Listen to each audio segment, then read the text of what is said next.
Breakup के बाद जिंदगी में आगे बढ़ना कई बार बहुत मुश्किल लगता है ना। लेकिन क्या हो अगर ये पता चले कि ये कोई भूल भुलैया नहीं बल्कि एक तय सफ़र है जिसके अपने कुछ पड़ाव हैं।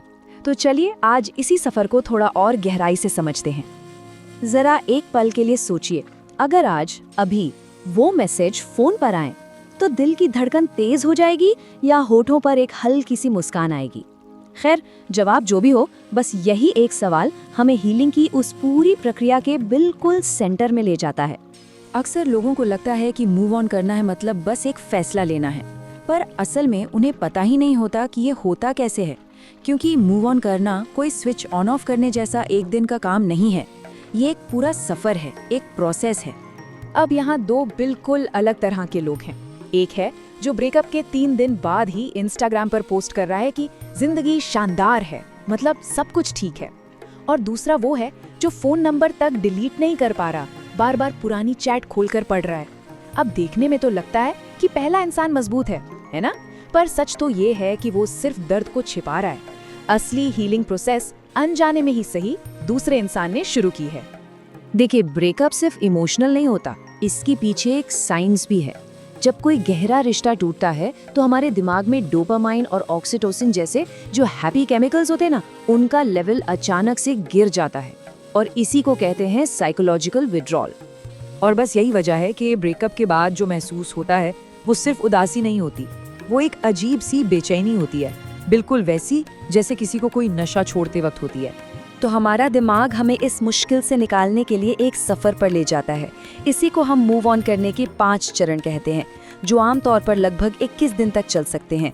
और अगर इन चरणों को सही से समझ लिया जाए तो दिल टूटना हमें तोड़ेगा नहीं, बल्कि सच में एक बेहतर इंसान बना देगा। तो सफ़र का पहला पड़ाव है सदमा। जैसे ही ब्रेकअप होता है, पहली प्रतिक्रिया होती है सुन्न हो जाना। ऐसा लगता है जैसे कुछ महसूस ही नहीं हो रहा। दिमाग बस एक ही सवाल बार बार पूछता है, ये कैसे हो गया? कल तक तो सब ठीक था।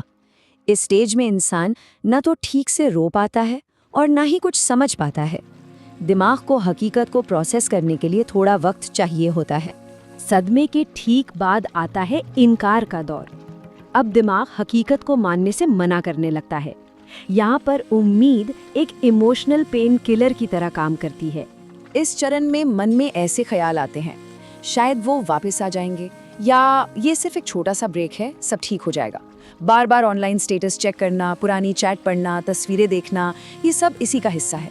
लेकिन ये समझना ज़रूरी है कि ये झूठी उम्मीद जितनी लंबी चलेगी, मूव ऑन करने में उतनी ही देर लगेगी। और अब आता है सबसे मुश्किल दौर, दर्द। जब इनकार की वो धुन छटती है तो हकीकत का एहसास होता है। अकेलापन, यादें, गाने, वो खालीपन सब जैसे एक साथ हमला करते हैं। लेकिन सुनिए, ये दर्द असल में एक अच्छा संकेत है। ये बिल्कुल वैसा है जैसे जिम में मसल्स का दर्द ये बताता है कि शरीर मजबूत हो रहा है। ठीक वैसे ही ये इमोशनल दर्द बताता है कि दिमाग खुद को रिवायर कर रहा है, खुद को फिर से तैयार कर रहा है। अगर इस दर्द से भागा गया तो हीलिंग प्रोसेस अधूरी रह जाएगी। यहाँ से धीरे धीरे एक हल्का सा बदलाव आना शुरू होता है। ये एक शांति और अपनी जिंदगी को फिर से पटरी पर लाने की शुरुआत का दौर है। इस चरण में धीरे धीरे ये एहसास होता है कि शायद ये रिश्ता मेरे लिए सही नहीं था, या हम शायद एक दूसरे के लिए बने ही नहीं थे।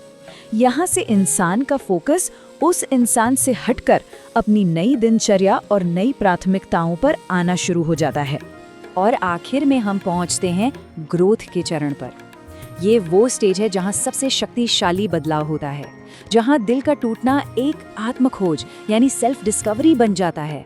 ब्रेकअप अब एक समस्या नहीं बल्कि एक सबक की तरह लगता है। इंसान ये समझता है कि उसने इस अनुभव से क्या सीखा, और सबसे बड़ा एहसास ये होता है कि मेरी जिंदगी किसी एक इंसान से तय नहीं होती। पर यहीं पर एक बहुत खतरनाक गलती होती है। अक्सर लोग सोचते हैं कि मूव ऑन करने का मतलब है फौरन किसी और रिश्ते में चले जाना, लेकिन क्या ये सच है? साइकोलॉजी साफ साफ कहती है कि अगर हीलिंग प्रोसेस पूरी होने से पहले किसी नए रिश्ते में जाया जाए तो वो प्यार नहीं, वो सिर्फ दर्द से भागने का एक तरीका होता है। और जो इंसान दर्द से भागता है वो अक्सर वही गलतियां बार बार दोहराता है। असली मूव ऑन तो तब होता है जब उस इंसान की याद आए और मन में कड़वाहट नहीं बल्कि सिर्फ ये ख्याल आए कि वो मेरी कहानी का एक चैप्टर था, पूरी किताब नहीं। तो अब थियरी बहुत हुई, अब सीधे एक्शन की ओर बढ़ते हैं। यहाँ ठीक होने के लिए एक प्रैक्टिकल प्लान है। तो अगले 21 दिनों तक इस योजना को फॉलो करना है। पहले हफ्ते में याद दिलाने वाली हर चीज को हटा देना है। दूसरे हफ्ते में दर्द को महसूस करना है, उसे दबाना बिल्कुल नहीं है। तीसरे हफ्ते में खुद पर काम करना है, कुछ नया सीखना है। और आखिरी दिनों में इस पूरे अनुभव से मिले सबक पर सोचना है। एक बात हमेशा याद रखने वाली है कि ब्रेकअप कोई एंड पॉइंट नहीं होता, ये जिंदगी का एक अपग्रेड पॉइंट होता है।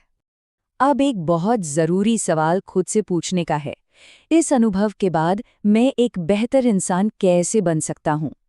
ब्रेकअप असल में एक आईने की तरह है जो दिखाता है कि एक पार्टनर के तौर पर हम कैसे हैं और हमें जिंदगी से असल में क्या चाहिए।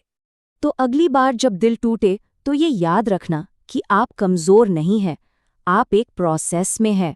और जब आप ग्रोथ के उस आखिरी चरण पर पहुंचते हैं, तब ये एहसास होता है कि वो इंसान जिसे एक बहुत बड़ा नुकसान समझा जा रहा था, वो असल में आपको आपके एक बेहतर वर्जन के लिए तैयार कर रहा था।